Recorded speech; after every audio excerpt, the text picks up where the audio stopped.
नमस्कार, स्वागत है आपका उत्तराखंड और जीएस के सॉल्यूशन में।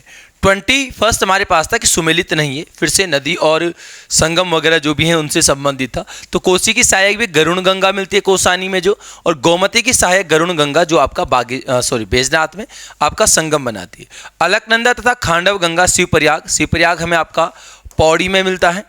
और ऑप्शन 4 देखो, जटा गंगा से सीधे सीधे याद आ जाना चाहिए कि जो जटा गंगा और दूध गंगा का संगम होता है ये जागेश्वर समूह में या जागेश्वर समूह के निकट आपको यहाँ पर मिल जाता है। अगर हम यहाँ पर कोटि प्रयाग की बात करेंगे तो कोटि प्रयाग है रुद्रप्रयाग में, जहाँ पर आपका मंदाकिनी प्लस काली गंगा का संगम यहाँ पर आपको देखने को मिलता है। ठीक है, तो इनको रिवीजन करें जो भी आपका इस तरीके से मिल जाते हैं। सेकंड था कि सुमेलित नहीं है। ऑप्शन फर्स्ट था चरथी बुग्याल पिथौरागढ़ से, ये गुलाबी कांठा बुग्याल उत्तरकाशी, चिनाब घाटी चमोली, सबसे बड़ा बुग्याल। तो देखो बेसिक चीजें ज़्यादा कुछ है नहीं। ऑप्शन 4 में सबसे बड़ा बुग्याल हमें यहाँ पर कौन सा मिल जाएगा, वेदनी बुग्याल मिल जाता है। वेदनी या बैदनी बुग्याल की अगर हम बात करेंगे तो सबसे बड़ा बुग्याल मिल जाता है, और वेदों के प्रणयन के लिए ही इसको यहाँ पर क्या है आपका वेदनी या बेदनी के नाम से आपका यहाँ पर इसको जाना जाता है। ठीक है, दयारा बुग्याल की बात करेंगे, सभी को पता है उत्तरकाशी में बटर फेस्टिवल जो मक्खन की होली है, यहाँ पर आपका अढ़ुड़ी उत्सव भी उसको कहा जाता है, वो यहाँ पर मनाया जाता है। और साथ साथ में यहाँ पर हमने देखा कि चंद्रप्रभा एतवाल के द्वारा इसको मानचित्र पर लाया जाता है। चंद्रप्रभा एतवाल पर्वतारोहण से संबंधित सभी को पता है, और पिथौरागढ़ जनपद से ये आपका संबंध रखती है। उसके अलावा हम देखते हैं कि दयारा में शीतकालीन स्कीइंग प्रशिक्षण केंद्र, देखो दो चीज़ें हैं, अगर आईटीबीपी का स्कीइंग प्रशिक्षण संस्थान या केंद्र आता है तो ओली में हो जाएगा, और अगर सीधे क्वेश्चन आता है शीतकाल में स्कीइंग प्रशिक्षण केंद्र तो आपका दयारा बुग्याल में। चरथी बुग्याल पिथौरागढ़ में, और हमारे पास अगर हम बात करेंगे तो रहाली बुग्याल हो जाता है। यहाँ पर लड़ी पांगती आ जाता है, लड़ी पांगती बुग्याल, थाला बुग्याल आ जाता है, थाला खलिया टॉप। और साथ साथ में हमने कई बार ये देख चुके हैं कि अगर पिंडारी बुग्याल आता है तो वो भी पिथौरागढ़ में, जबकि पिंडारी ग्लेशियर आपका बागेश्वर में। गुलाबी कांठा उत्तरकाशी में आपने देवक्यारा देखा, चाईसिल देखा, हरुंता देखा जहाँ से इंद्रावती नदी निकलती है। ठीक है, यहाँ पर हम आपका अगर देखें तो तपोवन नाम से अगर बुग्याल आपके पास आता, तपोवन बुग्याल आपका सीधे सीधे उत्तरकाशी में। वैसे तो देखो तपोवन कई सारे आपके किताबों में धीरे धीरे मिल जाते हैं, लेकिन तपोवन गर्म कुंड से संबंधित चमोली में, लक्ष्मण जी की तपस्या स्थल तपोवन आपका मुनि की रेती टिहरी में, और अगर आपका सीधे सीधे क्या है तपोवन बुग्याल आता है तो वो आपका उत्तरकाशी में आपको मिल जाता है। ठीक है, बात करेंगे अगर हम यहाँ पर आपका चिनाब घाटी की, चेनाब घाटी भी इसको कहा जाता है, चेनाब। ये जो है आपका यहाँ पर क्या है कि दूसरी फूलों की घाटी के नाम से भी इसको चमोली में जाना जाता है। अगला सही सुमेलित नहीं है तो ऑप्शन 4 की अगर हम बात करेंगे बलना नाम आपको यहाँ पर मिल जाता है किसका, कौसानी का नाम बलना हो जाएगा, जब ये आंसर है 4th वाला। ठीक है, खटीमा की बात करेंगे तो खटीमा यहाँ पर आपका क्या है, मकरपुर खटीमा को कहा गया है। ठीक है, गोरखमत्ता नानकमत्ता जो क्षेत्र है यहाँ पर गुरु नानक आते हैं, उसके बाद इसका नाम क्या होता है, नानकमत्ता। इससे पहले गोरखनाथ संप्रदाय उत्तराखंड में आप लोगों ने पढ़ा ही है, जैसे हम कीर्तिचंद या अजयपाल की बात करते हैं, है ना, तो गोरखनाथ संप्रदाय से आपका माने जाते हैं इनका संबंध। और हम देखते हैं कि गोरखनाथ संप्रदाय का प्रमुख स्थल था, जिसलिए इसको यहाँ पर क्या कहा गया, गोरखमत्ता कहा गया। जब नानक देव आए तो इनसे प्रभावित होकर इसका नाम नानकमत्ता रखा गया। बगसी या बक्सी परगना यहाँ पर आपका मिल जाता तराई क्षेत्र का। इसके अलावा हमने यहाँ पर एक नाम तपेड़ा नाम देखा, और साथ साथ में कुमाऊं का अन्न भंडार, इसमें लिख लेना कुमाऊं का अन्न भंडार भी आपका नानकमत्ता। ठीक है, नीलगिरी बागेश्वर को हम व्याघ्रेश्वर के नाम से जानते हैं, और बागेश्वर को हम आपका यहाँ पर क्या है अग्नि तीर्थ के नाम से भी जाना जाता है बागेश्वर को। इसके अलावा अगर हम यहाँ पर बात करेंगे तो अन्य नामों में जैसे ओड़ाथली आ जाता है, नरेंद्र नगर का नाम मिल जाएगा, कुब्जामरक ऋषिकेश का, गंगानगर और संत नगरी भी ऋषिकेश, और भारत की योग राजधानी भी ऋषिकेश। भारत का एडिनबरा मसूरी को कहा जाता है। हमारे पास एक चक्राता का नाम मिल जाएगा। गोविशाण काशीपुर का है, जबकि गोथला या गोस्थल अगर आपके पास आ जाता तो ये गोपेश्वर का नाम आपको मिल जाएगा। उसके अलावा अगर हम बात करें तो हमारे पास तिकसेन आ जाता है, मुंशियारी का नाम हो जाएगा। ठीक है, हमने बलना कोशानी यहाँ पर आपके पास हो चुका है। इसके अलावा जैसे देहरादून की बात करेंगे तो ऐतिहासिक नगर पृथ्वीपुर आपका यहाँ पर आ जाता है। साथ साथ में शिव की भूमि आ जाएगी, शिव की राजधानी आएगी तो हरिद्वार हो जाएगी। ठीक है, शिव की भूमि देहरादून, वन भूमि देहरादून, सैनिक नगर देहरादून, ये सब चीज़ें आपको यहाँ पर मिल जाएंगी। अगला है सुमेलित है। तो देखो वैसे तो हम इनको पिछले पेपर में भी लगातार देख चुके हैं कि आंसर तो फिलहाल इसका ऑप्शन नंबर 3 है कि राज्य तितली, कॉमन पीकॉक और राज्य गीत ये दोनों आपका 2016 में हो जाते हैं। राज्य वाद्य यंत्र ढोल की अगर हम बात करेंगे तो ये आपका 2015 में, और फुटबॉल की बात हमने करी पिछले ही पेपर में 2011 में, जहाँ पर हमने देखा कि 2011 में ही देहरादून में फुटबॉल अकादमी की स्थापना की गई थी। ठीक है, कॉमन पीकॉक पेप्लियो बाइनर, पेप्लो बियोनोर वगैरह इसका नाम मिल जाता है, और अभी इसका जो प्रस्तावित नाम है वुली बैंडेड पीकॉक ऐसा कुछ करके यहाँ पर इसका नया नाम होगा आगे जाके। 25 है कि राज्य के संदर्भ में सही सुमेलित नहीं है। प्रथम महिला मेयर मनोरमा शर्मा, बिल्कुल है, देहरादून की प्रथम महिला मेयर। इसके बाद राज्यसभा के लिए, राज्य बनने के बाद राज्यसभा के लिए पहली निर्वाचित महिला भी यही मिलती है, कार्यकाल के दौरान इनका देहांत हो जाता है। प्रथम महिला मेजर माया टमटा, प्रथम मिस इंडिया अर्थ, ये आपका यहाँ पर आंसर हो जाएगा। ये 2005 में आपको यहाँ पर कौन मिलती है? निहारिका सिंह। ठीक है, ये आपका ऋतु उपाध्याय मिस वर्ल्ड वाइड वगैरह करके कुछ मिल जाती है। नेक्स्ट चलेंगे अगला, 26 से सुमेलित है। अब यहाँ पर आपको वो बताना है जो क्या है आपका सही सुमेलित है। तो हम इनमें अगर देखें तो लोकायुक्त विधेयक जो उत्तराखंड का मिल जाता है 2011 में, 1 नवंबर 2011 को लोकायुक्त विधेयक जो है पारित किया जाता है। 29 नई तहसीलों की बात करेंगे तो मई 2004 में 29 नई तहसीलें, अभी कुल तहसीलें 110 आपके पास मिलती हैं, जिसमें से कि सर्वाधिक हमारे पास पिथौरागढ़ में 13 हो जाती हैं, और अगर हम न्यूनतम की बात करेंगे तो न्यूनतम आपको हरिद्वार व रुद्रप्रयाग में, हरिद्वार और रुद्रप्रयाग में आपको कितनी 4 तहसीलें यहाँ पर आपको मिल जाती हैं। इसके अलावा अगर हम यहाँ पर देखें फास्ट ट्रैक कोर्ट का गठन, तो ये आपका 2001 में मिल जाता है। ठीक है, जो 45 फास्ट ट्रैक कोर्ट वगैरह यहाँ पर कोर्ट वगैरह बनाए गए थे। नगरीय स्वायत्ता प्रणाली की बात करेंगे तो 2018 नहीं बल्कि आपका 1916 में ये प्रणाली आपका लागू होती है। 27 टिहरी रियासत के संबंध में कौन सा सही सुमेलित नहीं है? तो आपका कीर्तिशाली नाइट कमांडर की उपाधि 1901 बिल्कुल सही है। टिहरी में पुलिस विभाग प्रताप शाह के द्वारा, आंसर इसका 3rd हो जाएगा। हरिदत्त शर्मा की अगर हम बात करेंगे तो ये भवानी शाह नहीं बल्कि किसके दरबार में थे? सुदर्शन शाह।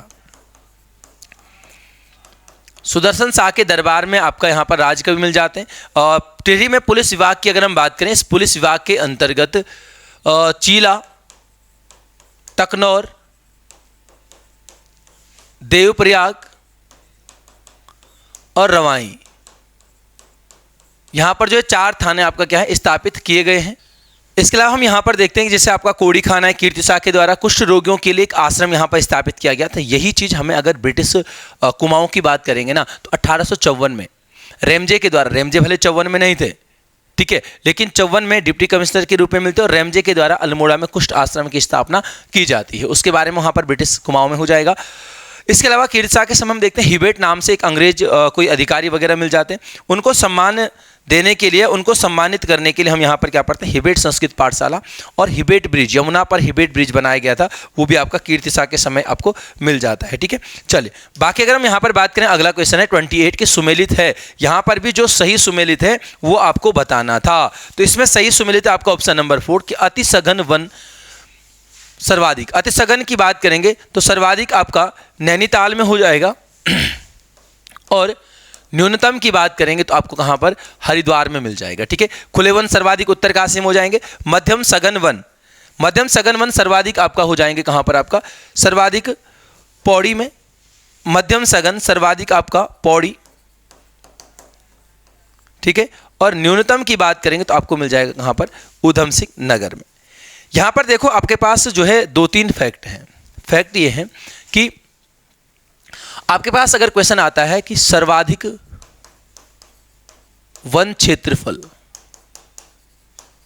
सर्वाधिक वन क्षेत्रफल तो पौड़ी, और ऐसे ही मैं कहूं न्यूनतम तो ऊधम सिंह नगर। सर्वाधिक वन क्षेत्र प्रतिशत या वन प्रतिशत की अगर मैं बात करूं यहां पर सीधे सीधे वन प्रतिशत की, तो वो सभी को पता है नैनीताल, और न्यूनतम में फिर आपका यूएसएन। एक क्वेश्चन आता है, थोड़ा सा कंफ्यूजन रहता है इन चीजों में। एक आता है कि सर्वाधिक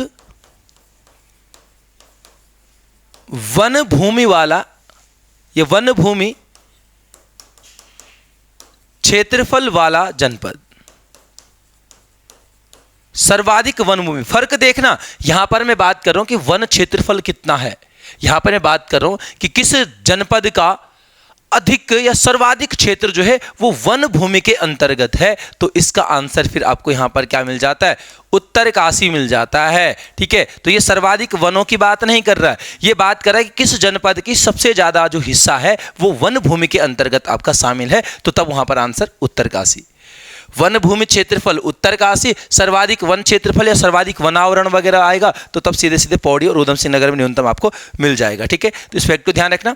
अगला आते हैं 29 में, सुमेलित नहीं है।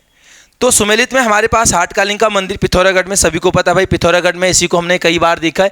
महिषासुर मर्दिनी सिद्धपीठ भी कहा जाता है। महिषासुर मर्दिनी मूर्ति कहाँ से मिली है, तब आंसर चंबा हो जाएगा। ठीक है, पांडुस्थल बागेश्वर, पांडुकेश्वर, देखो बहुत आसान था ये तो। पांडुकेश्वर कहाँ पर है, आदि बद्री मंदिर है ना, चमोली में। ठीक है, पांडुखोली अल्मोड़ा में, पांडुखोली या त्र्यंबक गुफा, पांडुखोली या त्र्यंबक गुफा आपके पास यहाँ पर मिल जाती है, ये आपका अल्मोड़ा में आपका स्थित मिल जाती है। ठीक है, चलिए नेक्स्ट अगला आता है क्वेश्चन नंबर आपका 30, सुमेलित नहीं है। सर्वाधिक जनघनत्व वाला दूसरा जिला यूएसएन, बिल्कुल सही है, क्योंकि पहला हमारे पास जनघनत्व में कौन आ जाएगा, हरिद्वार आ जाता है। नगरीकरण में स्थान 20वां, सबसे कम पुरुष साक्षरता हरिद्वार, सर्वाधिक पुरुष साक्षरता की बात करेंगे तो देहरादून हो जाएगा। देश के कुल क्षेत्रफल का, बिल्कुल नहीं, ये आंसर हो जाएगा फोर्थ वाला जो सही नहीं है, क्षेत्रफल का 1.69 आ जाएगा। और अगर हम 0.83% की बात करेंगे तो देश की जनसंख्या में राज्य की जनसंख्या का हिस्सा मिलता है 0.83। ठीक है, बाकी चीज हम पढ़ ही रहे हैं भाई, साक्षरता वगैरह में हमने पुरुष साक्षरता की बात करी तो सर्वाधिक आपका रुद्रप्रयाग, सबसे कम हरिद्वार हो जाता है। महिला साक्षरता में देहरादून उत्तरकाशी हो जाएगा। लिंगानुपात में अल्मोड़ा है, चाहे वो शिशु लिंगानुपात हो चाहे ऑल ओवर का लिंगानुपात हो, लेकिन शिशु लिंगानुपात में सबसे कम पिथौरागढ़ और ऑल ओवर लिंगानुपात में सबसे कम हरिद्वार में आपको मिल जाएगा। 31 अल्मोड़ा प्रकार की मुद्राओं में कुल कितने कुनिंद शासकों का वर्णन मिलता है। तो एक क्वेश्चन तो सीधे से यहाँ पर एक अल्मोड़ा मुद्राओं का संबंध किससे, कुनिंद शासकों से। जो कुनिंद है हमारे पास मिलता है राज्य का पहला राजनीतिक या पहली राजनीतिक शक्ति राज्य में इसको कहा जाता है। ऐतिहासिक सभी को पता है, कत्यूरी कार्तिकेयपुर वाले हो जाएंगे। क्यों, क्योंकि वहां पर ऐतिहासिक जानकारी मिलती है कि शासक ने क्या किया, किसने क्या किया, ये सारी चीजें आपको मिल जाती हैं। लेकिन अगर हम बात करेंगे यहाँ पर राजनीतिक, तो बस केवल ये उल्लेख मिलता है कि यहाँ पर क्या शायद इन शासकों ने शासन किया है। बात की जा रही अल्मोड़ा प्रकार की मुद्राओं की, 1914 के आसपास अल्मोड़ा से कुछ मुद्राएं प्रकाश में आती हैं। 58 मुद्राएं ऐसे कुछ हैं जहां पर से 4 मुद्राओं को आपका 2016 में ब्रिटेन के अल्बर्ट संग्रहालय में भी स्थापित किया गया है, और उसमें कुल 8 शासकों के नाम आपको मिल जाते हैं। यहाँ पर आपको मिलते हैं कौन, शिवदत्त। देखो परीक्षावाणी में शायद जो लोग परीक्षावाणी तक फिलहाल है तो आपने 4 पढ़ा होगा। यहां पर आपके पास शिवदत्त, शिवपालित, हरिदत्त, शिवरक्षित,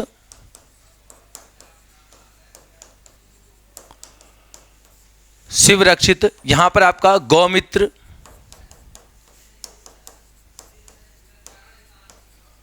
गौमित्र, विजयभूति, आसेक, मग भत सा, या मृगभूति भी यहां पर किसी ने इसको लिखा हुआ है। तो इस तरीके से 8 शासकों का नाम जो है अल्मोड़ा प्रकार की मुद्रा में। और हमने देखा 1834 में कहीं पर आपका 37 भी दिया हुआ है। ठीक है, 1834 में कैप्टन कोटले जब क्या कर रहे थे, ऊपरी गंगा का नहर का सर्वेक्षण कार्य कर रहे थे। सभी को पता है राज्य की पहली जो आपका नहर मिलती है ऊपरी गंगा नहर, आपका 1842 से 1854 के बीच में पीवी कोटले के नेतृत्व में। तो यहां पर जो है ना अमोघ भूति प्रकार की जो मुद्रा हैं वो खोजी गई हैं कैप्टन कोटले के द्वारा। अमोघ भूति का वर्णन सबसे अधिक आपका मिलता है क्योंकि हमने अमोघ भूति से संबंधित आपका देवढुंगा स्थल पढ़ा है। कहां पर, देवढुंगा उत्तरकाशी में, कि भाई देवढुंगा से यज्ञ वेदिकाएं प्राप्त हुई हैं किसकी, अमोघ भूति की। और सिक्के भी आए हैं, किसी प्री एग्जाम में आए हैं हरिद्वार वाले में कि मतलब देवढुंगा से किस शासक की मुद्राएं प्राप्त हुई हैं। तो वहां पर आपका आंसर क्या हो जाएगा, अमोघ भौतिक आपको आंसर मिल जाता है। ठीक है, इसके अलावा अगर हम यहाँ पर बात करेंगे तो तीसरा आपके पास छत्रेश्वर प्रकार की मुद्राएं सभी ने पढ़ी। कुछ लोग कहते हैं कि ये आपका क्या था, यहाँ पर शासक था, कुछ लोग कहते हैं आराध्य देव शिव को यहाँ पर संबोधित करते हुए मुद्राएं छापी गई हैं। ठीक है, नेक्स्ट सुमेलित नहीं है, वधु शुल्क प्रथा, तो वैसे तो ये आपका और जाति में भी है, जनजाति में भी है, लेकिन ठीक है, भोटिया में भी है। राजी निवास स्थान रोतिउड़ा और भोटिया का सर्वाधिक निवास, देखो भोटिया जनजाति का सर्वाधिक निवास जो मिलता है वो मिल जाता है कहाँ पर, आपका पिथौरागढ़ जनपद में आपको मिल जाता है। पिथौरागढ़ में ही आपका राजी जनजाति भी सर्वाधिक मिल जाती है, जौनसारी जनजाति सर्वाधिक देहरादून हो जाएगी, और थारू और बोक्सा जनजाति की अगर हम बात करेंगे तो सर्वाधिक आपका ऊधम सिंह नगर में ये मिल जाती है। फोर्थ है विधानसभा के लिए अनुसूचित जाति एससी के लिए 13 सीटें, और अगर हम यहाँ पर एसटी की बात करेंगे तो आपका 2 सीटें मिल जाती हैं। नानक मत्ता और चक्राता 2 सीटों को यहाँ पर आपका आरक्षित किया गया है। हम यहाँ पर देखते हैं कि जब हम परीक्षा वाणी पढ़ते हैं ना तो ये 13 की जगह ना ये आपका 14 सीटें आपको मिल जाती हैं, लेकिन ध्यान रखना श्रीनगर सीट जो अभी है वो आपका सामान्य में आ जाएगी, वो इसमें अनुसूचित जाति में नहीं है। 33 के सही सुमेलित कौन सा है, तो फोर्थ वाला हो जाएगा पोलिनेटर पार्क हल्द्वानी में। यहीं पर हमने डायनासोर पार्क देखा, हमने ग्रीन रामायण पार्क यहाँ पर देखा, सुरभि वाटिका वगैरह सब इसी हल्द्वानी के निकट आपका हल्द्वानी मिल जाएंगे। सिल्क पार्क देहरादून, प्रेमनगर देहरादून में सिल्क की अगर हम बात करेंगे तो सिल्क का संबंध रेशम उत्पादन, रेशम से संबंधित है। देखो रेशम की खेती सबसे पहले राज्य में ब्रिटिश काल में 1858 में कैप्टन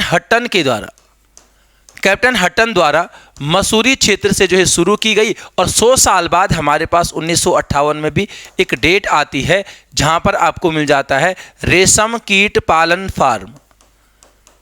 रेशम कीट पालन फार्म आपका स्थापित किया गया देहरादून के प्रेमनगर में। ये भी हमारे पास लाइकेन गार्डन है और ट्यूलिप गार्डन है, ये दोनों के दोनों आपका कहां पर है, मुंशियारी पिथौरागढ़ में मिल जाएंगे। और मॉस गार्डन है तो ये नैनीताल के खुरपाताल में आपके पास मिल जाते हैं।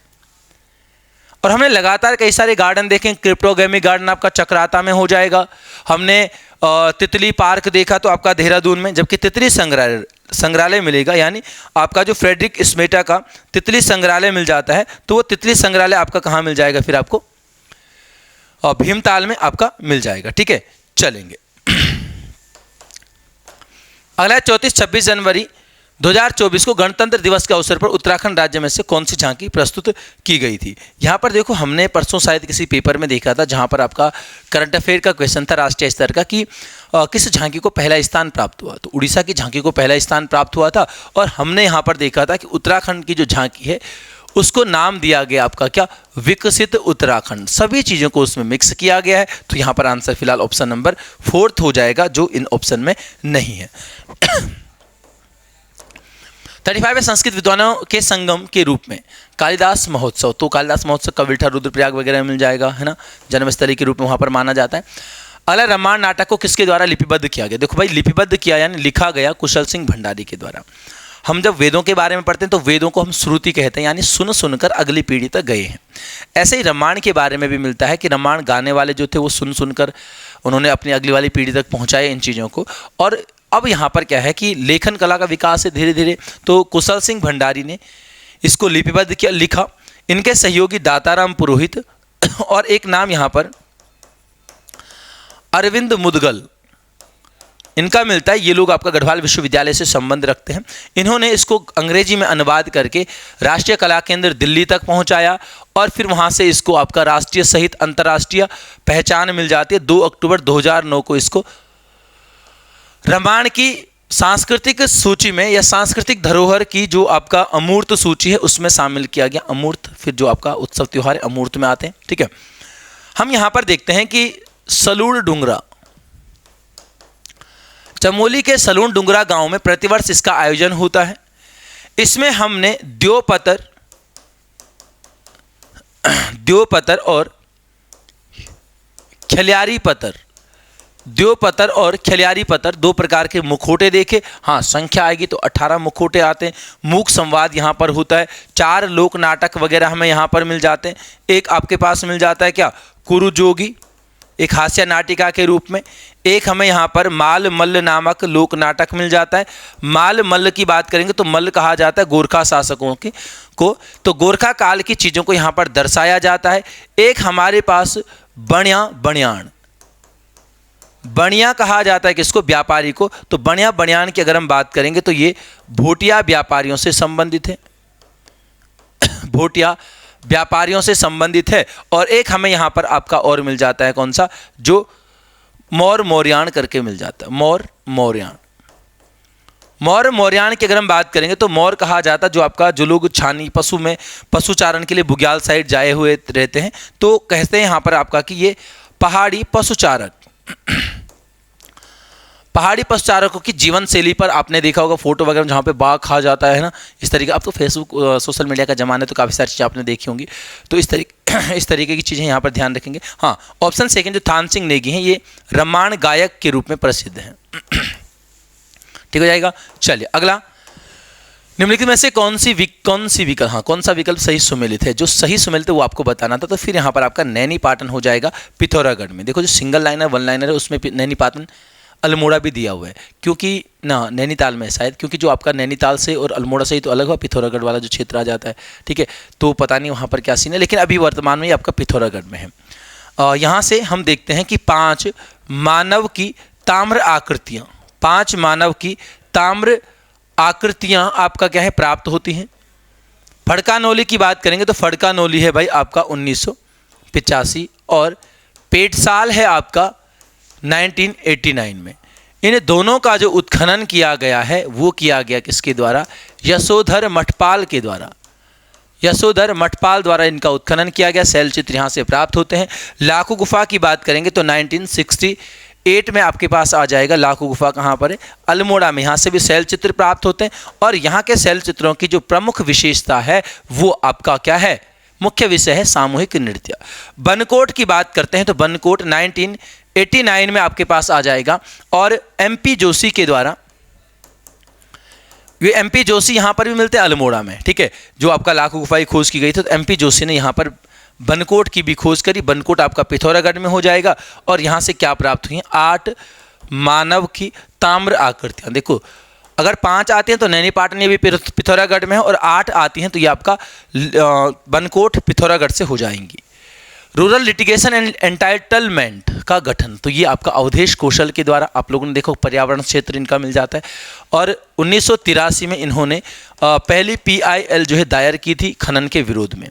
वैसे भगवती जो आपका PN भगवती मिलते हैं उनके कार्यकाल में इसको माना जाता है। 80 के दशक में जो PIL है हमने इसके बारे में बात करी थी।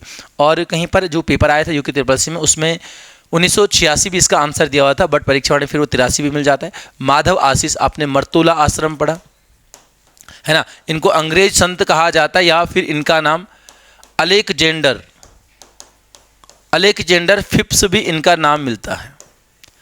अनिल जोशी, आपने हैस्को पढ़ा है, हैस्को आपका 1979 भी हो जाएगा और पंजीकरण इसका हुआ था इसका 1983 में। अगर हम हैस्को की बात करेंगे तो हैस्को का मुख्यालय अगर देखा जाए तो आपका कहाँ पर मिल जाएगा, शुक्लापुर में।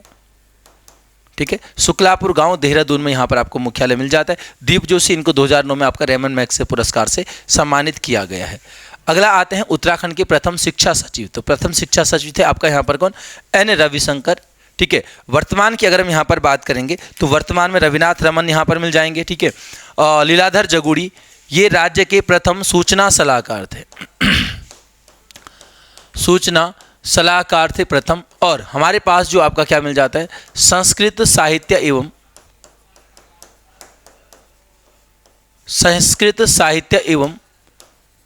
कला परिषद, जो संस्कृत साहित्य एवं कला परिषद देहरादून में 2004 में गठित की गई थी, इसके भी ये आपका क्या थे, प्रथम उपाध्यक्ष मिल जाते हैं। कौन, लीलाधर जगुड़ी। और वही हैं वो इतिहासकार जो आप पढ़ते हो। राज्य के ऐतिहासिक थल मेले की शुरुआत, ये आपका ऑनलाइन में थोड़ा सा गड़बड़ हुआ था करेक्ट इनकरेक्ट में, लेकिन इसको अभी सही कर दिया गया। 1940 इसका आंसर हो जाएगा। 1914 में जो जौलजीबी मेला है, सभी को पता है जौलजीबी कहाँ पर है भाई, पिथौरागढ़ में। जौलजीबी मेले को व्यापारिक रूप दिया गया, जौलजीबी को व्यापारिक रूप दिया गया यहाँ पर आपका किसके द्वारा, गजेंद्र बहादुर पाल के द्वारा। गजेंद्र बहादुर पाल के द्वारा इसको व्यापारी रूप मिल जाता है। 1943 में हमने यहाँ पर क्या देखा हुआ है, गोचर मेला। गोचर मेला की बात करेंगे तो गढ़वाल के डिप्टी कमिश्नर बर्नेडी ने इसको शुरू किया है। और याद करो कि जहाँ पर हमने पढ़ा था, इसमें सहायता जो की गई थी स्थानीय समाज सेवी गोविंद प्रसाद नौटियाल। गोविंद प्रसाद नौटियाल के द्वारा यहाँ पर क्या की गई थी, आपका नेतृत्व किया गया था, यानी बर्नेडी ने इनकी सहायता से इस मेले को प्रारंभ किया है। ठीक, अगला चलते हैं। निम्नलिखित में से कौन सा विकल्प सही सुमेलित नहीं है, तो इसमें से आंसर हो जाएगा फोर्थ वाला। अच्छा, सबसे पहले ध्यान रखना, इस तरीके के क्वेश्चन बनते हैं, ऑप्शन जो आप देख रहे हो, क्योंकि सभी इसमें सही सुमेलित हैं। तो अगर आपके पास इस तरीके से ऑप्शन बने तो आपको पता ये भी सुमेलित नहीं है, ये भी सुमेलित नहीं, ये भी सुमेलित नहीं है, तो आपके पास एक ही ऑप्शन बचता है, पहली बात। दूसरी बात, इस तरीके से अगर ऑप्शन आता तो देखो यहाँ पर क्वेश्चन की लैंग्वेज के साथ साथ इस फोर्थ वाले ऑप्शन का मतलब ये हो जाता है इनमें से कोई नहीं का मतलब है कि आपको क्या पूछ रहा है कि सुमेलित कौन सा, सुमेलित नहीं है। आपने कहा इनमें से कोई नहीं है, यानी इनमें से कोई ऐसा नहीं है जो सुमेलित नहीं है। समझ रहे हो? तो सभी सुमेलित हैं, तो इनमें से ऐसा कोई नहीं जो सभी जो सुमेलित हैं, जो सुमेलित नहीं है मतलब। ठीक है, अब कई बार बहुत सारे लोग सोचते हैं कि सर नहीं, यहाँ पर तो ये होना चाहिए इनमें से सभी। अगर मैं इनमें से सभी कर दूंगा इसका मतलब तो ये हो जाएगा कि इनमें से सभी सुमेलित नहीं है, लेकिन वो तो तीनों सुमेलित है ना। तो ज़्यादा कंफ्यूज नहीं होना, इस तरीके से अगर आए, क्योंकि सभी पता है आपको, तो आपका ऑप्शन नंबर फोर्थ। और आते हैं ऐसे ऑप्शन भी, ठीक है, ये बनाए नहीं गए हैं। राज्य के दूर जंगलों व चारागाहों के निकट, दूर जंगलों में आपका शीर्षक क्या हो जाएगी, भूनिया, वर्ण बोलते हैं ना, वर्ण या फिर जंगल वगैरह से, बिचलिया बीच की भूमि, जंगल और आपका घर के बीच की। तपड़ कहा जाता है नदी तटों के जो मैदान होते हैं उनको कहा जाता है क्या, तपड़। ठीक है, और घरिया हो जाएगा जो घर के आसपास की भूमि जहाँ पर हम साग सब्जी वगैरह उगाते हैं वो आ जाएगा, सगवाड़ा बोलते हैं ना गढ़वाल में, है ना। अगला है कि 1989 में उत्तरांचल संयुक्त संघर्ष समिति का गठन किसके द्वारा किया गया, तो द्वारिका प्रसाद उनियाल जी यहाँ पर आ जाते हैं। जसवंत सिंह बिष्ट की बात करेंगे तो 1990 में यूकेडी के विधायक थे और इन्होंने पहला जो प्रस्ताव रखा पृथक उत्तराखंड के लिए, पृथक राज्य निर्माण के लिए, उत्तर प्रदेश की विधानसभा में इन्होंने क्या किया, प्रस्ताव रखा है। बात करें त्रिवेंद्र पंवार जी की, तो त्रिवेंद्र पंवार जी में हमने यहाँ पर क्या देखा हुआ है कि 1987 में इन्होंने संसद में क्या है आपका पत्र बम फेंका है, इसको भी यहाँ पर ध्यान में रखेंगे। और बाकी अगर बात करें तो मुलायम सिंह तो खैर। अगला चलते हैं, जोशियाड़ा झील किस जनपद में स्थित है, जोशियाड़ा हो जाएगी आपका कहाँ पर, उत्तरकाशी में। ठीक है, अभी हाल ही में कुछ नवनिर्मित कहें या फिर आपका ऐसी झील कुछ मिल जाती हैं जो आपका क्या है, जिनका पुनरुद्धार वगैरह किया गया है, उनमें से आपका पौड़ी में ल्वाली मिल जाएगा। ठीक है, अगर हम और की बात करेंगे तो हमारे पास सूर्यधार मिल जाएगा। सूर्यधार झील आपका कहाँ पर है, देहरादून में आपके पास मिल जाती है। ठीक है, इसके अलावा हमारे पास एक थरकोट आती है, थरकोट पिथौरागढ़ जनपद में हो जाएगा। एक हमारे पास यहाँ पर कोली ढेक है, कोली ढेक जो कि कहाँ पर हो जाएगी, चंपावत में। और गगास नाम से भी एक आपका झील का पुनरुद्धार वगैरह मिल जाता है जो कहाँ पर है, अल्मोड़ा जनपद में आपके पास आ जाती है। ठीक है, तो ध्यान रखेंगे भाई इनको। अगला चलेंगे, क्वेश्चन नंबर अगला है कि फॉरेस्ट स्कूल ऑफ देहरादून की स्थापना कब की गई, ये स्थापना हो जाती है 1978 में। 1984 में इसका नाम फिर आपका क्या हो जाता है, इंपीरियल फॉरेस्ट स्कूल हो जाता है, जबकि 1906 में इससे फिर आपका क्या है, इंपीरियल फॉरेस्ट रिसर्च इंस्टीट्यूट। अभी हम FRI पढ़ते हैं ना, तो ये 1906 से मिलता है, स्वतंत्रता के बाद ये नाम भी यहाँ पर प्रचलित नहीं होता है। और 1991 में इसको डीम्ड का दर्जा दिया गया था। ठीक है, डीम्ड का मतलब होता है कि विश्वविद्यालयों के समकक्ष क्या है, कुछ यहाँ पर अधिकार दिए गए हैं इनको। 46 है कि पाटलीदून किस जनपद में स्थित, देखो भाई पाटली हो जाएगा आपका ऑप्शन नंबर फर्स्ट, नैनीताल में। पाटलीदून हो जाता है यहाँ पर आपका, कोटादून मिल जाएगा, पाटलीदून, कोटादून और नंदौर दून। देखो जहाँ पर दून मिलेंगे वहाँ पर नंदौर नहीं मिलेगा, लेकिन आ चुका है पेपर में, तो नंदौर वन्यजीव अभ्यारण्य से भी आप याद रख सकते हो। उत्तरकाशी की बात करेंगे तो उत्तरकाशी में आपके पास मिल जाएगा क्या, हरकीदून। बहुत बार पेपरों में आता है, बहुत सारे एग्जामिनर इस तरीके से सोचते हैं कि भाई शायद बच्चा सोचे कि भाई ये हरकीदून या हर की पैड़ी को समझ के हरिद्वार भी कर दे इसको। देहरादून की अगर हम बात करेंगे तो देहरादून में चंदीदून हो जाएगा, और देहरादून में आपके पास क्या मिल जाएगा, पछवा दून भी मिल जाएगा। ठीक है, पौड़ी की बात करेंगे तो पौड़ी में आपका चौखम व कोठार, चोखम व कोठार दून आपके पास यहाँ पर आ जाते हैं। और अगर हम बात करें दून की सामान्य अर्थों में, तो दून का अर्थ होता है, दून मतलब कहा जाता है किसको, संरचनात्मक घाटियों को दून कहा जाता है। शारदा नहर की बात की गई है, शारदा नहर 1928 की हो जाएगी। 1842 से आपका 54 तक हम देख चुके हैं आपका ऊपरी गंगा नहर आपका पीवी कोटले के नेतृत्व में, जिनको आधुनिक भगीरथ भी कहा गया। अगला है उत्तराखंड ऊन बैंक का मुख्यालय। ऊन बैंक का मुख्यालय हो जाएगा आपका देहरादून में, जबकि अल्मोड़ा की बात करेंगे उत्तराखंड तागा बैंक, तागा यानी धागा कहा जाता है ना, तो ये आपका कहाँ पर मिल जाएगा, अल्मोड़ा में आपको स्थित मिलता है। इनमें से कौन सी परियोजना संबंधित नदी के साथ सही सुमेलित नहीं है? कुल्हाल यमुना पर, पथरी गंगा नहर यानी ऊपरी गंगा, वही पथरी के साथ साथ यहाँ पर आपका मोहम्मदपुर, पथरी और मोहम्मदपुर परियोजना यहाँ पर आ जाती है। चीला आपको मिल जाएगी कहाँ पर, गंगा पौड़ी में है ना, और पाला मनेरी तो आपका भागीरथी वगैरह पर है। 50 के अधिया के आधार पर खेती करने वाले कहलाते थे।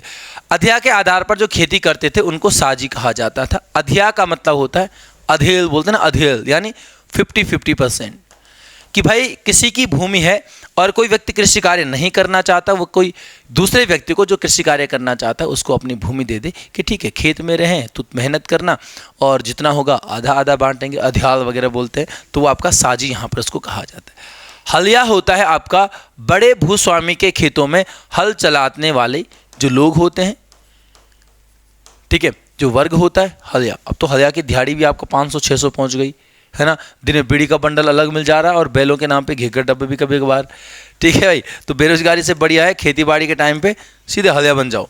सदावर्त की बात करेंगे तो सदावर्त आपके पास आ जाता है क्या, धर्मार्थ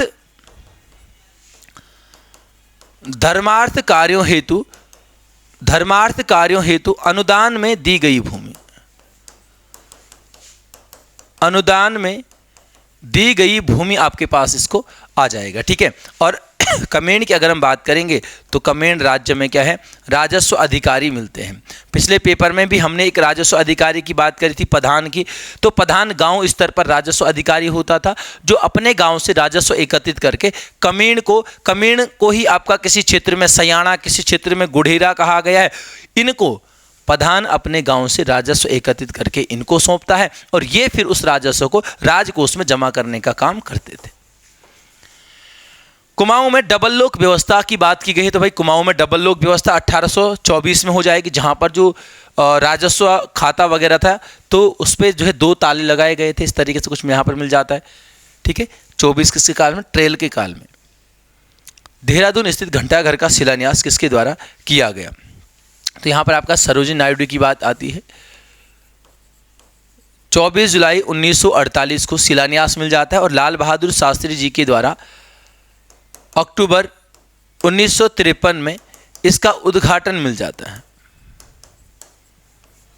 ठीक है। जो घंटाघर है देहरादून का, इसको कुंवर आनंद सिंह के द्वारा अपने पिता जस्टिस बलबीर सिंह की स्मृति में बनाया जाता है और इसका पुराना नाम है, इसका नाम बलबीर टावर भी आपको मिल जाता है। नेक्स्ट चलते हैं, अगला क्वेश्चन नंबर आपका 53 कि हाल ही में जारी रिपोर्ट के अनुसार राज्य के किस जिले में सर्वाधिक झंगोरा उत्पादन है। देखो भाई थोड़ा सा यहाँ पर चेंज आपको देखने को मिल जाता है जब हम आपका यहाँ पर मोटे अनाज की बात करें, या फिर जो नई रिपोर्ट है कल परसों ही आपका ये पेपर में न्यूज़पेपर में प्रकाशित हुई है, तो उसके हिसाब से थोड़ा सा ये महत्वपूर्ण चीज़ हो जाती है, ठीक है। किसी बात की जा रही है, झंगोरा। सर्वाधिक झंगोरा आपके पास आ जाएगा टिहरी में और दूसरे नंबर पर आपके पास मिल जाएगा अल्मोड़ा। हमने मंडुआ उत्पादन की बात करी, मंडुआ उत्पादन देखा था सबसे ज़्यादा पौड़ी में, लेकिन अभी पौड़ी तीसरे नंबर पर जा चुका है, ठीक है।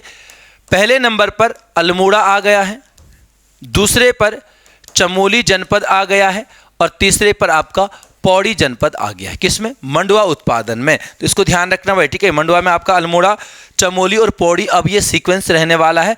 और झंगोरा की बात करेंगे तो टिहरी पहले पे और दूसरे पे अल्मोड़ा। ये मोटे अनाज वगैरह में आपका बहुत महत्वपूर्ण है जब से मिलेट मिशन चला है, ठीक है। अगला, निम्नलिखित में से किसका चयन हाल ही में संगीत नाटक अकादमी पुरस्कार, तो सभी का हुआ, यहाँ पर ज़्यादा कुछ नहीं, ध्यान याद रखना, राकेश भट्ट, संजय पांडे और लता पांडे। नई फिल्म नीति के तहत कुमाऊनी और गढ़वाली, साथ साथ में जौनसारी भी है। जौनसारी फिल्मों को सब्सिडी कितने गुना है? तो ये आपका 8 गुना यहाँ पर बढ़ाई गई।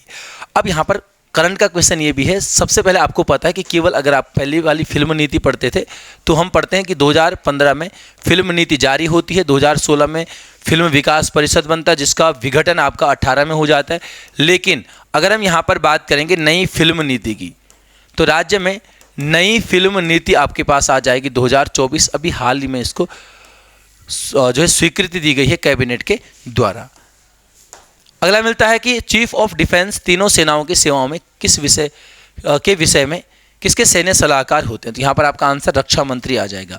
दिसंबर 2019 में ये पद बनता है। पहले विपिन रावत यहाँ पर थे, अभी आपका वर्तमान में अनिल चौहान आपको मिल जाते हैं। यहाँ पर महत्वपूर्ण चीज़ ये है कि अगर किसी के पास परीक्षा वाणी की ऑप्शनल बुक है, मतलब ऑप्शनल तो खैर क्या बुक, वो आपका परीक्षा वाणी की पॉलिटी की बुक है, उसके ऑप्शन में जो क्वेश्चन बने हुए मिलते हैं उन क्वेश्चन में हम देखते हैं कि इसका आंसर प्रधानमंत्री दिया हुआ है, तो वो गलत है, उसको सही कर देना आप लोगों ने। और लगातार वहाँ पर 2 क्वेश्चन है, तो उत्तराखंड में आया क्वेश्चन भी है, ठीक है। सूचना का अधिकार आंदोलन की शुरुआत किस भारतीय राज्य से हुई? सूचना का अधिकार आंदोलन की शुरुआत, सबसे पहले आंदोलन की शुरुआत राजस्थान से 1990 के दशक में अकाल पड़ता है राजस्थान क्षेत्र में, मतलब सूखा वगैरह पड़ता है, और उससे राहत के लिए सरकार के द्वारा कुछ यहाँ पर राहत राशि कहें या फिर आपका कुछ राशन के रूप में राहत सामग्री वगैरह वितरित की जानी थी। और उसके संबंध में भ्रष्टाचार का उल्लेख करते हुए जनता ने इस चीज़ का विरोध किया और सूचना मांगी कि भाई बताओ क्या क्या आया था और क्या क्या तुम खा गए, मतलब, है ना, ठीक है। तो इस तरीके से यहाँ पर आपका मिल जाता है। लेकिन एक क्वेश्चन ये भी आया हुआ है, तमिलनाडु और गोवा, तमिलनाडु और गोवा से इन्होंने 1997 में जो है आपका RTI एक्ट पास कर दिया था,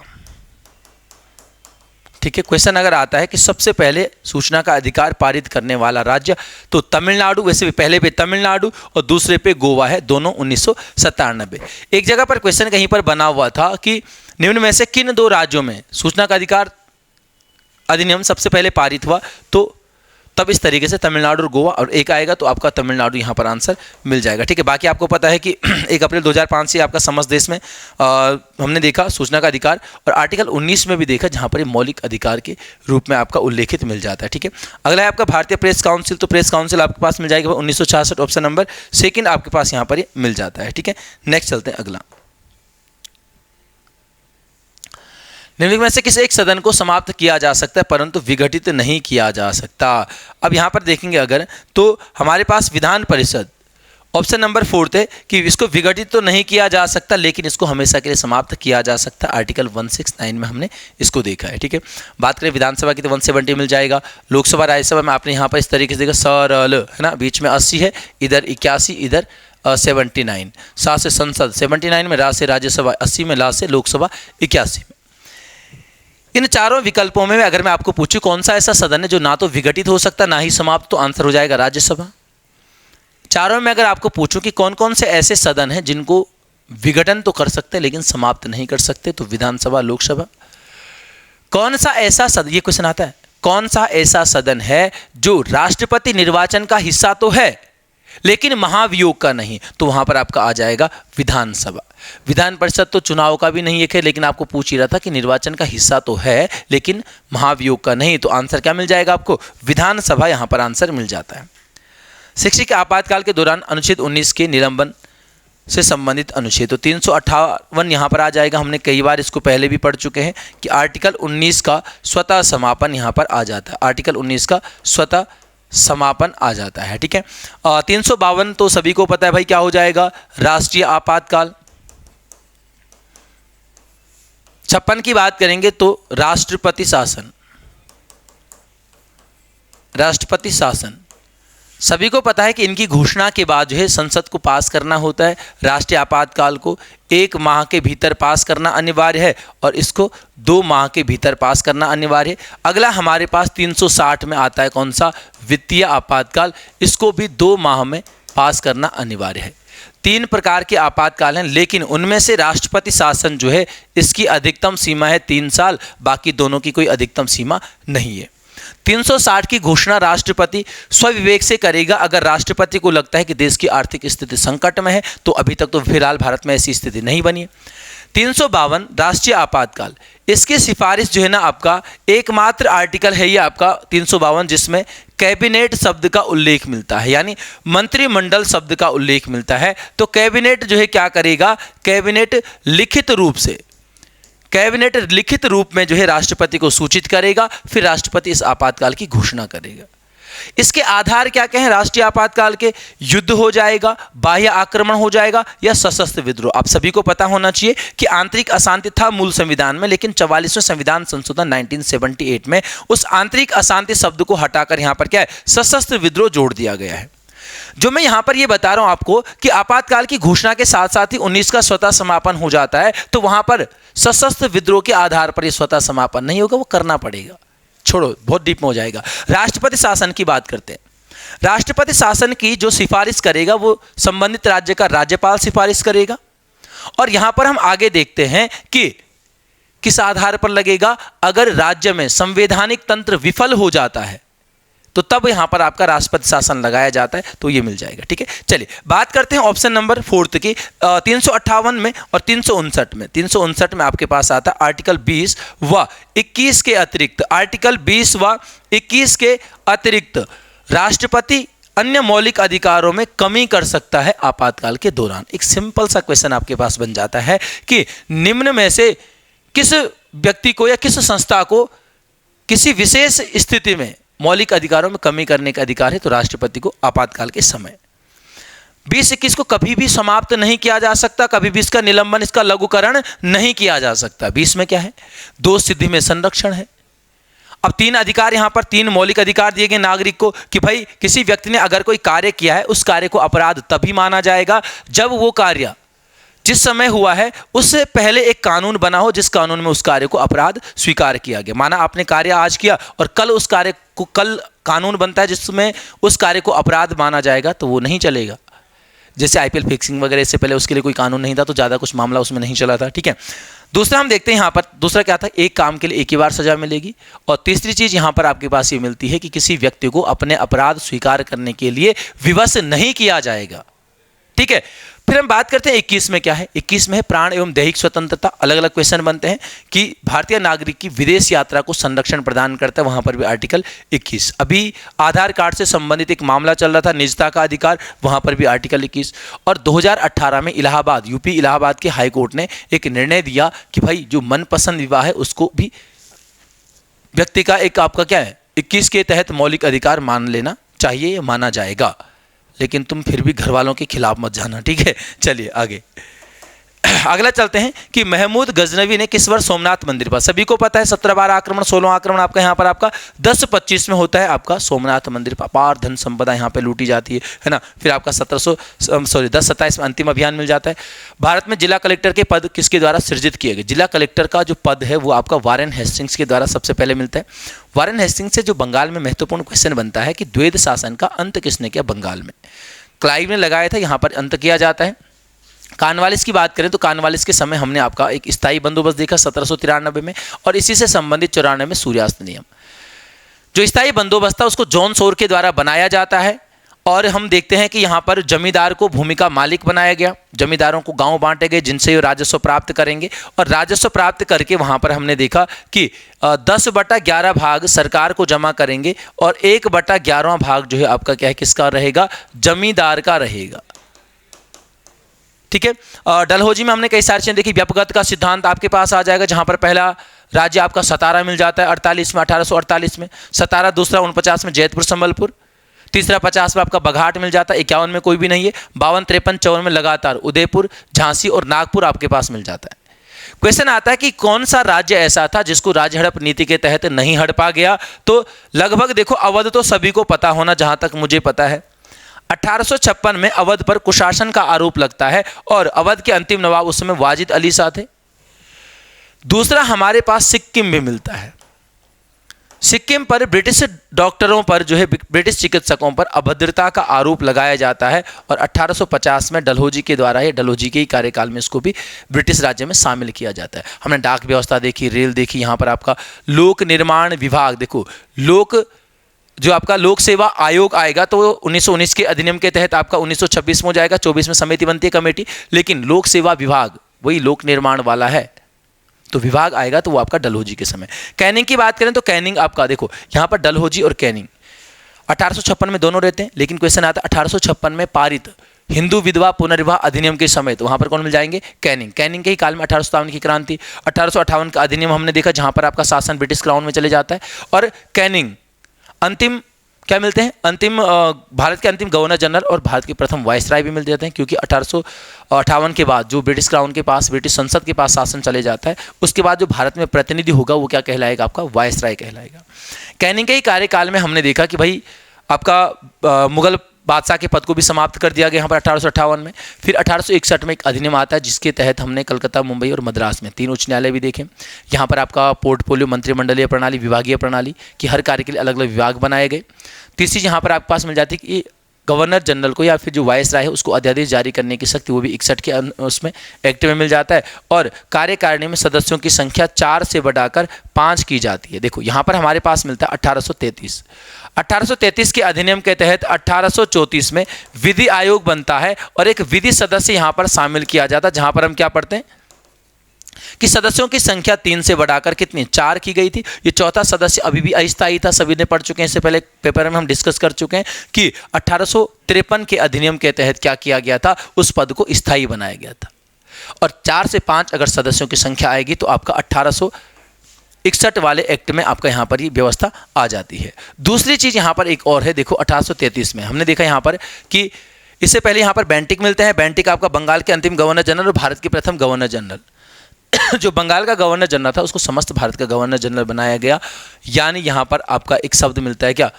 विकेंद्रीकरण की जगह यहाँ पर शासन का केंद्रीकरण, शासन का केंद्रीकरण आएगा तो आपका 1833। लेकिन यहाँ पर कार्यों को विभाजित किया गया था, पोर्टफोलियो जो हम पढ़ते हैं, तो यहाँ पर आपके पास क्या आ जाएगा? शासन का विकेंद्रीकरण आ जाएगा, तो 61 में। 1833 में हमने पढ़ा कि समस्त देश के लिए एक बजट पेश किया जाएगा, जबकि 1919 के तहत हमने पढ़ा कि भाई प्रांतों में अलग और केंद्र में अलग बजट जो है पेश किया जाएगा। ठीक हो जाएगा। चलिए भाई अगला रिवीजन भी करेंगे इन चीज़ों का, ठीक है। किस मुगल शासक ने मुसलमानों को तगमा नामक कर से मुक्त किया? तो यहाँ पर आपका बाबर वगैरह मिल जाएंगे। बाबर के ज़्यादातर युद्ध वगैरह ही भारत में आते हैं। और हाँ, एक क्वेश्चन आता है कि बाबर ने अपनी आत्मकथा किस भाषा में लिखी? सभी को पता होने चाहिए। अपनी आत्मकथा लिखी किस भाषा में? तुर्की भाषा में, जिसका फारसी अनुवाद किया खाना ने, ठीक है। यहाँ पर हम बात करेंगे तो बाबर से एक क्वेश्चन और आता है कि सबसे पहले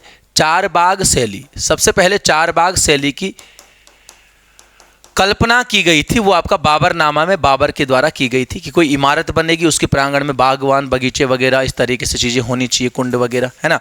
तो पहली बार कल्पना की थी बाबर ने। पहली बार प्रयोग आएगा हुमायूं के कार्यकाल में, और पहली बार अगर प्रयोग आएगा तो वो आपका अकबर के काल में पहली बार प्रयोग हुआ। और किस में प्रयोग हुआ? हुमायूं के मकबरे में। जो हुमायूं का मकबरा बना था उसमें चारबाग शैली का पहला प्रयोग आ जाएगा। अकबर के काल में भले वो आपका मिलता है कि हुमायूं की बेगम हाजी बेगम के द्वारा उसको यहाँ पर बनाया जाता है, ठीक है। नेक्स्ट चलते हैं अगला। मराठा कालीन ग्राम का मुखिया अधिकारी क्या कहलाता था? गांव का मुख्य अधिकारी पटेल कहलाता था। ऑप्शन नंबर 2 में जो कुलकर्णी था ये पटेल के अधीन कार्य करने वाला ग्राम लिपिक मिलता है, ठीक है। और देशमुख या देश पांडे ये परगना प्रमुख थे। और कारकुन की बात करेंगे तो ये सूचना अधिकारी या फिर सूचना पहुंचाने के लिए ये पद आपका यहाँ पर हो जाता है। अभी भी देखा ना आपने, महाराष्ट्र क्षेत्र में कुलकर्णी, देश पांडे वगैरह लोग होते हैं। देश पांडे तो पुलिस वाले ही होते हैं, ज़्यादा मूवी वगैरह में भी आपने देखा होगा ना। अगला आता है किस वंश के शासक ने शक संवत का प्रारंभ किया था? शक संवत का प्रारंभ जो है आपका, देखो अब शक नहीं, यहाँ पर शक संवत का प्रारंभ किया था यहाँ पर आपका किसने? कुषाण काल में कनिष्क ने। कनिष्क के द्वारा आपका 78 ईस्वी में इसको शुरू किया गया था। जबकि शक काल में उज्जैन के किसी राजा ने उज्जैन के किसी राजा ने शक शासकों को पराजित करके विक्रमादित्य की उपाधि धारण करी और 58 ईसा पूर्व में कौन सा संवत, विक्रमी संवत को जो है आपका यहाँ पर क्या किया गया, शुरू किया गया। बाकी गुप्त वंश से संबंधित आपका गुप्त संवत वगैरह भी आप लोगों ने पढ़ाई है ना, 319 के आसपास। शास्त्री भारत छोड़ो आंदोलन के उपरांत मुस्लिम लीग और कांग्रेस के मध्य संवैधानिक गतिरोध को दूर करने के लिए किसने दी वे आउट नामक पैम्पलेट जारी किया? तो सी राजगोपालाचारी के द्वारा हम पढ़ते हैं 1944 में कि सीआर फॉर्मूला पढ़ा है ना, तो बस सीआर फॉर्मूला सीधे सीधे 1944 यहाँ पे ध्यान रखना, कांग्रेस और मुस्लिम लीग के बीच में जो आपका संबंधों को सही करने के लिए। भारत छोड़ो आंदोलन सभी को पता है, 8 अगस्त की मध्य रात्रि को 1942 में आपका भारत छोड़ो आंदोलन होता है और 9 तारीख की सुबह को ही जो मुख्य नेता थे उनको गिरफ्तार कर लिया जाता है। ऑपरेशन 0 आवर्स सरकार के द्वारा चलाया जाता है, तो यहाँ पर इसका कोई नेतृत्वकर्ता नहीं बचता। फिर कुछ लोगों ने आपको भूमिगत रेडियो में इसका प्रचार प्रसार किया, इस तरीके से मिल जाता है। गांधी जी ने यहाँ पर फिर क्या नारा दिया, करो या मरो, भाई हम तो चले जेल, अब तुम करो या मरो, जनता के लिए आपका नारा दिया गया। हम पढ़ते हैं कि जो भारत छोड़ो आंदोलन थे किस रिपोर्ट की प्रतिक्रिया थी। 22 मार्च 1942 को स्टेफर्ड क्रिप्स के नेतृत्व में क्रिप्स मिशन भारत आता है और उसकी जो भी शर्तें थी या जो भी उसमें कंडीशन थी उनके विरोध में फिर क्या होता है, भारत छोड़ो आंदोलन होता है। राष्ट्रीय मानवाधिकार आयोग की यहाँ पर बात की गई तो भाई अभी पहले 5 वर्ष 70 था, अभी 3 वर्ष 70 इनका कार्यकाल होगा, अध्यक्ष का भी और सभी सदस्यों का भी। राष्ट्रीय मानवाधिकार आयोग की अगर हम बात करेंगे तो ये आपका अभी कितना 12 अक्टूबर 1993 में आपके पास मिल जाता है। आ चुका है कई बार क्वेश्चन में 93 वगैरह, ध्यान रखना, 92 93 बहुत सारा डाउट होता है। दूसरा अगर हम यहाँ पर देखेंगे तो इसका जो अध्यक्ष होगा ना वो सुप्रीम कोर्ट का सेवानिवृत्त न्यायाधीश होगा। अब जब सेवानिवृत्त होगा तो वह 65 में तो सुप्रीम कोर्ट से सेवानिवृत्त होगा, ये 65 आ जाता 665 है ना, 662 फिर हाई कोर्ट के न्यायाधीश की मिल जाएगी, तो बचता ही कितना, तब इतना ही समय बच पाता है ना। भारतीय संसद के द्वारा पहला लोकपाल बिल किस वर्ष पारित किया गया? अच्छा, थोड़ा सा इसको पारित की जगह पर ना इसको पेश किया जाए, क्योंकि पारित तो हुआ नहीं था उस समय है ना, तो पहली बार पेश करने की यहाँ पर बात करा तो इसका आंसर है आपका 1968 में। ठीक है, 2019 में भारत के पहले लोकपाल के रूप में हमारे पास कौन मिल जाते हैं, आपका पीसी घोष मिल जाते हैं, पिनाकी चंद्र घोष, फिर बीच में आपका प्रदीप मोहंती और अभी आपका कोई मणिक राव करके मिल जाते हैं। ठीक है, तो मणिक राव करके कोई नाम आपके पास मिल जाएगा, जिनका नाम आपके पास क्या मिल जाता है, अजय माणिक राव ऐसा कुछ है, तो अभी वर्तमान में भारत के लोकपाल है। ठीक, इनमें से किसी एक अभिलेख को ग्रीक एवं अरमाइक भाषा में लिखा गया। अशोक की शिलालेख के बारे में सभी ने पढ़ा होगा, सार ए कुना, ग्रीक और अरमाइक दोनों मिल जाएगा। शहबाज गढ़ी जो मिलता है आपका ये खरोष्ठी में है, पाकिस्तान क्षेत्र में खरोष्ठी लिपि में। भ्राभु अभिलेख, बहुत महत्वपूर्ण क्वेश्चन आ जाता है यहाँ पे कि इस अभिलेख में अशोक ने क्या कहा, अशोक ने स्वयं को मगधाधिपति यानी मगध का शासक बताया है। हमारे पास ऑप्शन 4 में गुर्जरा के साथ साथ आपका यहां पर आ जाएगा मास्की, नेतुर और उड़ेगोलम। ये 4 अभिलेख मिलते हैं जहां पर अशोक का नाम अशोक मिलता है। ठीक है, बाकी अधिकतर शिलालेखों में हमारे पास क्या मिल जाता है, देवा नाम प्रियदर्शी करके हमने यहां पर इसको देखा हुआ है। ठीक है, अशोक के शिलालेखों की बात करें सभी को पता है कि 1750 में टी पेंथेलन ने इनकी खोज करी थी और 1837 में पहली बार जेम्स प्रिंसेप ने इनको पढ़ा था। और एक क्वेश्चन थोड़ा सा घुमा के आ जाता है कि भारत की प्राचीन प्राकृत और पाली भाषा को पढ़ने में सफलता किसने हासिल करी, तो आपका सीधे सीधा आंसर वहां पर भी क्या हो जाएगा, जेम्स प्रिंसेप आपको मिल जाएगा। ठीक है, अगला हमारे पास आ जाता है कि जब एक कैलेंडर माह में 2 पूर्णिमाएं आती हैं तो दूसरी पूर्णिमा को ब्लू मून कहा जाता है। सुपर मून और पेरिजी फुल मून एक ही हो जाते हैं जब चंद्रमा पृथ्वी के सबसे निकट हो। जब चंद्रमा पृथ्वी के सबसे निकट हो इस स्थिति को कहा जाता है मतलब सुपर मून या पेरिजी फुल मून। किस द्वीप को प्रशांत महासागर का चौराहा, तो ये आपका हवाई द्वीप हो जाएगा। इनमें से अगर हम बात करेंगे बोर्नियो में तो इसमें लिख लेना एशिया का सबसे बड़ा द्वीप हो जाएगा। मेडागास्कर में लिखना हिंद महासागर का सबसे बड़ा द्वीप। विश्व में हमें ग्रीनलैंड सबसे बड़ा द्वीप मिल जाता है, जबकि इंडोनेशिया सबसे बड़ा द्वीप समूह में आपका आ जाता है। इसके अलावा भारत की बात करें तो भले भारत में आपका मध्य अंडमान सबसे बड़ा द्वीप हो जाएगा अंडमान निकोबार द्वीप समूह में। और सबसे अधिक जनघनत्व वाला अगर हम भारत में बात करेंगे तो आपके पास सालसेट द्वीप मिलता है, सालसेट द्वीप। ठीक है, जिसपे मुंबई बसा हुआ है। बाकी लक्षद्वीप की तो हमने पिछले किसी पेपर में बात करी थी, जहाँ पर आपका अनडेट देखा था कि सबसे बड़ा द्वीप मिल जाता है। इनमें से कौन सा दर्रा संबंधित राज्य के साथ सही सुमेलित नहीं है? तो कुछ भी नहीं था इसमें, देखो बहुत आसान था ये पेपर। आप अगर देखें तो तुजु आपका कहाँ पर मिल जाएगा? मणिपुर में आपको ये मिल जाता है। अगला है मल्टी स्टेज लिफ्ट सिंचाई स्कीम कालेश्वरम। तो कालेश्वरम सीधे सीधे बस फैक्ट में, ज़्यादा कुछ है नहीं, तेलंगाना वगैरह में आपके पास मिल जाएगा। अगला आता है सलेम इस्पात संयंत्र। इस्पात के लिए सलेम मिल जाएगा तमिलनाडु में, और कोयले के लिए यहाँ पर आपका कौन सा मिल जाएगा? नेवेली। वो भी किस कोयले के लिए? आपका लिग्नाइट के लिए। लिग्नाइट कोयले के लिए आपका प्रसिद्ध है कौन सा क्षेत्र? नेवेली क्षेत्र आपको यहाँ पर मिल जाता है। नेपानगर किस उद्योग के लिए प्रसिद्ध है? नेपानगर आपका एमपी में है और ये अखबारी कागज के लिए प्रसिद्ध है। उर्वरक उद्योग में यहाँ पर लिख लेना सिंदरी। भारत का पहला उर्वरक कारखाना आपका सिंदरी में आपका खोला जाता है। अगला सलाल एवं दुलहस्ती परियोजना। देखो सलाल दुलहस्ती आपका चिनाब में ऑप्शन 4 हो जाएगा। साथ साथ में यहाँ पर आपके पास क्या मिल जाएगा? बगलिहार भी मिल जाती है, बगलिहार परियोजना। झेलम की बात करेंगे तो झेलम में उरी और तुलबुल और उरी यहाँ पर आपके पास मिल जाएगा। ठीक है, नेक्स्ट चलते हैं अगले पे। निम्नलिखित में से कौन सी नदी भारत में स्थित एक अंतर्वाही यहाँ पर लूनी मिल जाती है? लूनी नदी क्या है कि आपका राजस्थान क्षेत्र में बहती है और बहते बहते लुप्त हो जाती है। तो अंतर्वाही उसी को कहा जाता है जो आपका क्या, कहीं पर भी आपका क्या हो जाती है? गायब हो जाती है, उसको अंतर्वाही यहाँ पर कहा जाता है। अगला है कि नागरहोल राष्ट्रीय उद्यान। तो नागरहोल सीधे सीधे आपका कर्नाटक में मिल जाएगा, राष्ट्रीय उद्यान नेशनल पार्क जो आपके पास मिल जाता है। ठीक है, चलेंगे अगले पे। भारत की सबसे बड़ी मीठे पानी की गोखुर झील, मीठे पानी की गोखुर झील आपके पास कांवर मिल जाती है, जो कि आपका बिहार में स्थित मिलती है। केवल अगर ये पूछता कि सबसे बड़ी मीठे पानी की झील, तो तब आपको पता है कि भाई क्या हो जाती है? वुलर झील आपके पास मिल जाती है। खारे पानी की सबसे बड़ी चिल्का हो जाएगी। इनमें से डल आपको पता JNK में, हाँ उमियम में लिख लेना, ये आपका कहाँ पर? मेघालय में आपको मिल जाती है। और डीडवाना और सांभर आपका राजस्थान में है। और वायु निर्मित झीलें इनको कहा जाता है। सबसे ज़्यादा देखो हमने क्या कहा कि सबसे बड़ी खारे पानी की चिल्का हो जाएगी, लेकिन सर्वाधिक खारे पानी की, जिस झील का पानी सबसे ज़्यादा खारा है, वो आपका सांभर हो जाएगी, राजस्थान वाली। सबसे लंबी हमने वेम्बनाड देखी केरल में, जिस पर आपका वेलिंगटन द्वीप वगैरह भी आपने देखा। ठीक है, हम बात करें यहाँ पर थोड़ा सा गोखुर झील की। गोखुर या ओक्सबो लेक इनको कहा जाता है। जब क्या होता है कि माना वर्षा ऋतु में नदी क्या है, मैदानी भागों में अपना रास्ता बदलती है और इस तरीके से विसर्पों का निर्माण करती है।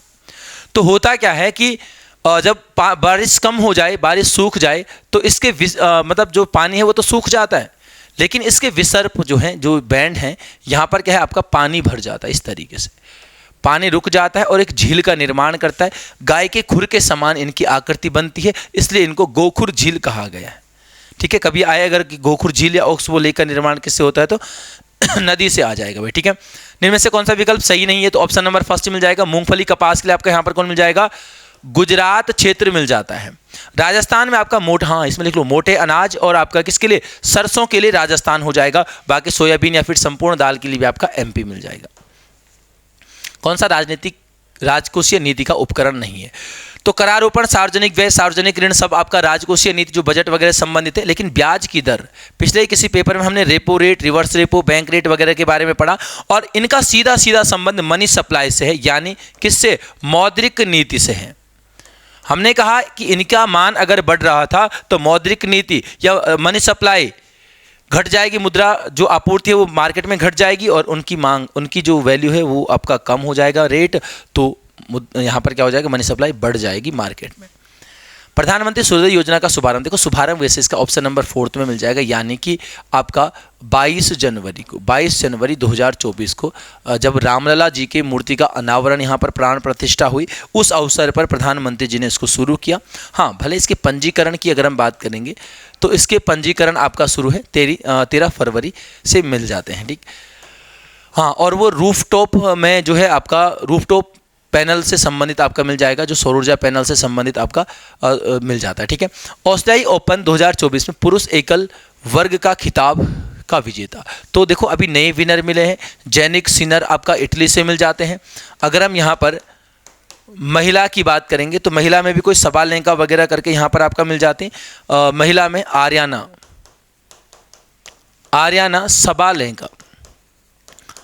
सबालेंका आपके पास मिल जाएंगी। और हाँ, देखो रोहन बोपन्ना के साथ साथ यहां पर आपका मैथ्यू एब्डेन, इन्होंने ना पुरुष मिश्रण में यानी मिश्रित युगल पुरुष में क्या किया है, खिताब जीता है। और रोहन बोपन्ना 43 साल की उम्र है, 43 है ना, बहुत बड़ी बात होती है भाई।